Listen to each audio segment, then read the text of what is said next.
What happens in your brain when you die? The real science behind the tunnel of light. Hello, family of curious minds. Have you ever wondered what's at the very end? I'm not talking about cheap philosophy, but what happens to your brain, to your consciousness in those final moments. Today, we're going on an amazing journey into one of existence's deepest mysteries, near-death experiences. And we won't stay on the surface. We're going to descend together, level by level, through knowledge. I promise you that by the end of this video, the way you view death, life, and your own mind will have changed forever. Level 1, the surface everyone knows. Let's start with what we've all seen in movies or heard stories about. The most iconic image, the tunnel of light. It's simple, right? A person is on the threshold of death, and suddenly they find themselves traveling at full speed through a dark tunnel with a bright, welcoming light at the end. It's the official poster of near-death experiences. Then there's that feeling, an overwhelming peace. People describe it as a calm and euphoria they'd never felt before. Think of the most relaxing feeling you've ever had, perhaps after an exhausting day, or listening to your favorite song. Now multiply it by 1,000. That feeling that everything is all right, even when medically everything is terrible. It's such a powerful feeling that it completely takes away the fear of dying for many. And suddenly, boom, your entire life flashes before your eyes. Not like a boring summary, but like an immersive 3D movie. This life review isn't a Hollywood invention. It's one of the oldest stories we tell ourselves. From Plato's dialogues in ancient Greece to sacred texts in India, the idea that we see a summary of our actions at the end is something that has fascinated humanity for millennia. It's as if the brain has an internal film director that decides to project the best of your life right in the final act. And to cap off this first level, there's the out-of-body experience. The sensation of floating, of separating from the physical body, and seeing oneself from the hospital room ceiling. It's a very strange idea if you think about it. Why on earth would our brain make us feel like a drone observing ourselves from above? We take it for granted that these are the rules of dying, but why do these rules exist?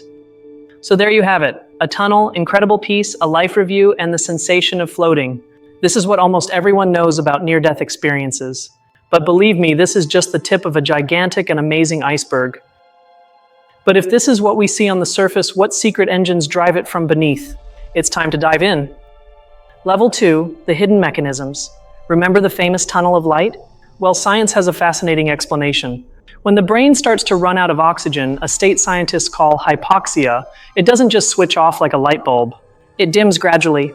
Imagine your field of vision as a TV screen. Hypoxia causes the edges of the screen to darken first, leaving only the center illuminated. If this happens very quickly, voila! Your brain interprets that shrinking peripheral vision as if you're flying through a tunnel towards the light in the center. And that incredible peace, that euphoria, where does it come from? Your body has an invisible rule for extreme crisis situations. Release an avalanche of endorphins. Endorphins are basically your body's own painkillers and happiness generators. They're like your chemical first aid kit. It's the same thing you feel, to a lesser extent, after a lot of exercise, that runner's high. At the moment of death, your brain floods the system with them, not just to block pain, but to give you a last sensation of calm and well-being. It's a gentle farewell from your own biology. Now the life review. In your brain, there's an area called the temporoparietal junction. Think of it as the GPS of your consciousness, the place that integrates your memories, your senses, and your perception of where you are. When this area is disrupted, by lack of oxygen, for example, it might start firing memories chaotically and rapidly. This combines with a cognitive bias, which is like a shortcut or a factory default of our brain. In this case, the brain, faced with chaos, tries to create a narrative, a final thread. And so, those random memories are ordered into the story of your life. Here's where history comes into play. Imagine someone in the Middle Ages having this experience. The light at the end of the tunnel, the feeling of peace. Their brain, educated in a religious context, would interpret it as an angel or the entrance to heaven. Today, someone might see a deceased family member.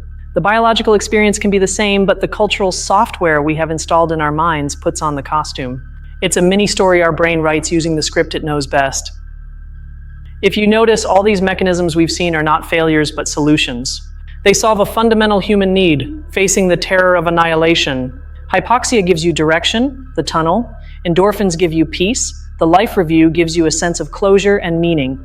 It's the last and most incredible psychological defense mechanism, your brain taking care of you until the very end. And here comes the mechanism that changes everything. Some scientists, like Dr. Rick Strassman, theorized that at the moment of death, the pineal gland might release a massive amount of DMT, a very potent psychedelic substance that our own body produces. This would transform the experience from being a gradual shutdown to an active and extraordinarily vivid psychedelic trip. It's no longer just the brain failing, it's the brain creating a final and monumental hallucinatory work of art. Understanding these hidden gears, lack of oxygen, our brain's natural drugs, mental shortcuts, gives us incredible power. It allows us to see near-death experiences not as a simple fairy tale, but as an astonishingly complex biological and psychological process. Suddenly, the mystery has a map. But if you thought we had it all figured out, get ready, because this is where the story gets really messy. Level 3, the chaos of reality, debates and complexities. Welcome to the intellectual boxing ring. In one corner, we have the materialists. They say that everything we've talked about, the tunnel, the peace, DMT, is 100% a product of a dying brain. Consciousness is a function of the brain, and when the brain dies, the function ends.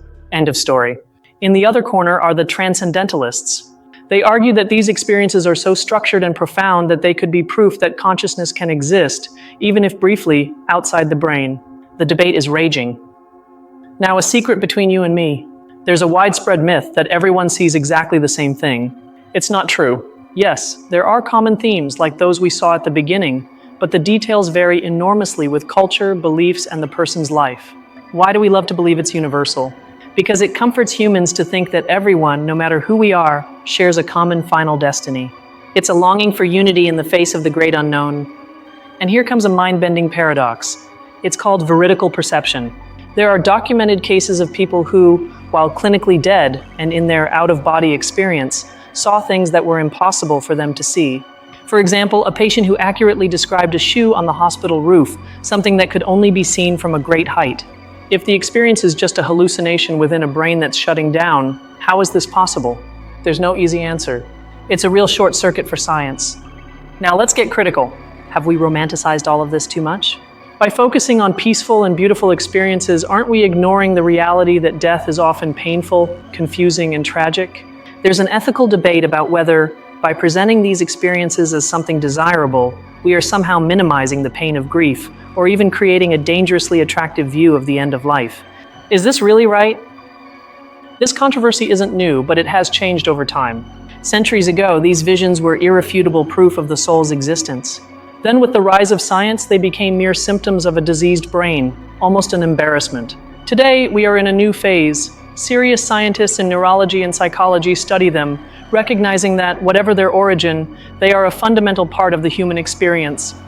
In the end, all this chaos leads us to a fundamental problem of the human condition. Near-death experiences force us to confront our greatest contradiction. We are biological beings, machines of flesh and blood, but at the same time, we yearn for meaning that goes beyond biology.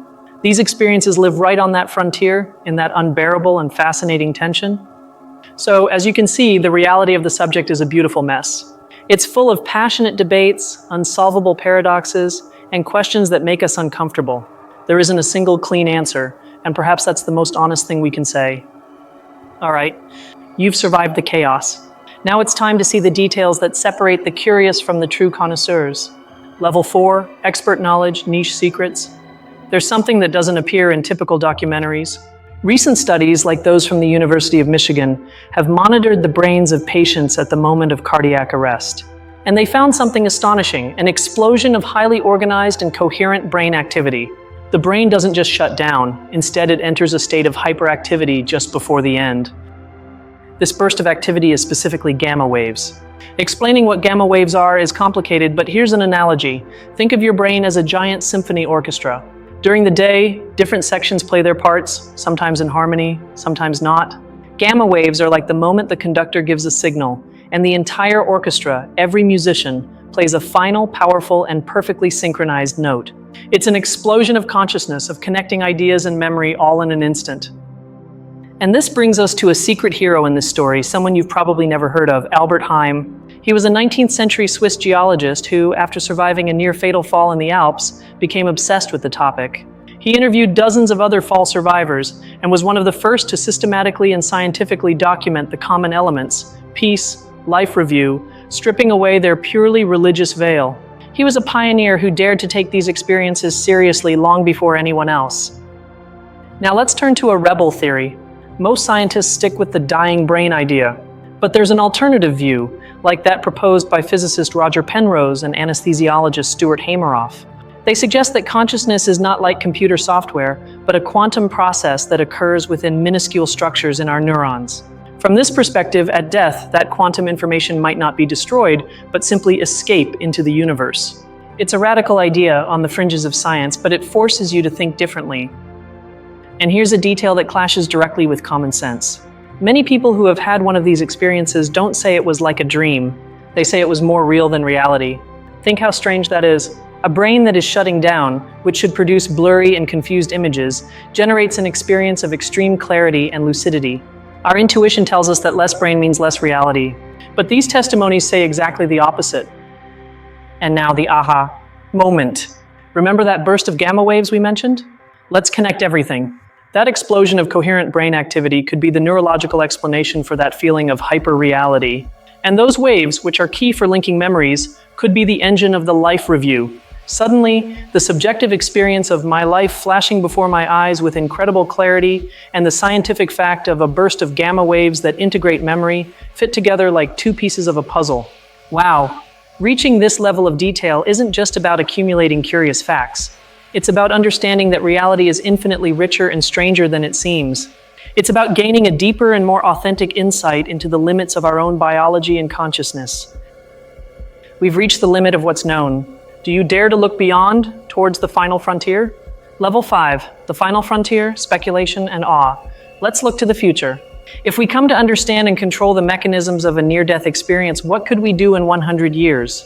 Perhaps we could safely induce these experiences in terminally ill patients to eliminate their fear of death. Or even, and this is science fiction, use that neurochemistry to create virtual reality therapies that help us process traumas or find new meaning in our lives.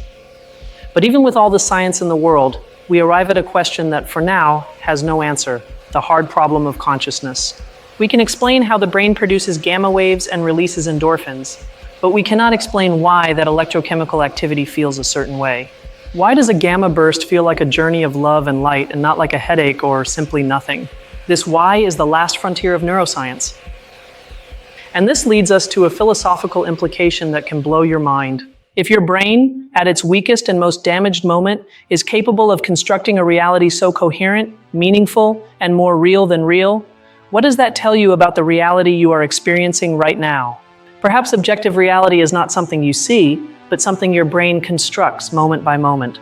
And a near-death experience is simply a glimpse into what happens when the builder starts using different blueprints. Thinking big, understanding this could change humanity's future. A species that understands death, that can mitigate the existential fear that has governed our cultures, religions, and wars for millennia, is a species that can think long-term. We could be braver, more collaborative, more focused on solving problems like climate change or space exploration, instead of fighting over ancestral fears. And here's the last idea, the most provocative of all. What if the brain isn't a generator of consciousness, but a receiver? Imagine consciousness is like a Wi-Fi signal that's everywhere in the universe. Your brain would be the antenna, tuned to pick up only one frequency: physical reality. Perhaps upon dying, the antenna breaks, and for an instant, before completely shutting down, it begins to pick up other frequencies, fragments of that universal consciousness. It's not science, it's pure speculation. But it's an idea that leaves us trembling with awe. Our journey through the 5 levels has ended. We've gone from what everyone knows to the edge of the unknown. Now, with this new perspective, it's time to contemplate the full picture. Remember how we started? With that simple, almost cliché image of a tunnel of light, a familiar and comforting idea, and look where we are now. We're talking about explosions of gamma waves that create hyper-reality, the hard problem of consciousness, and even speculating if our brains are cosmic radios tuned to reality. We've gone from a simple "what is seen" to a profound and dizzying "what are we?" Your view of the subject has transformed, and I hope you feel as fascinated as I do. And now I ask you, from this whole journey, what idea impacted you the most? The elegant biological explanation or the philosophical speculation that leaves you speechless? I would really love to know. Leave your thoughts in the comments. Thank you for dedicating your time and curiosity to this deep descent. If you enjoy these journeys to the limits of knowledge, subscribe, because we have many more mysteries to explore together. Until next time.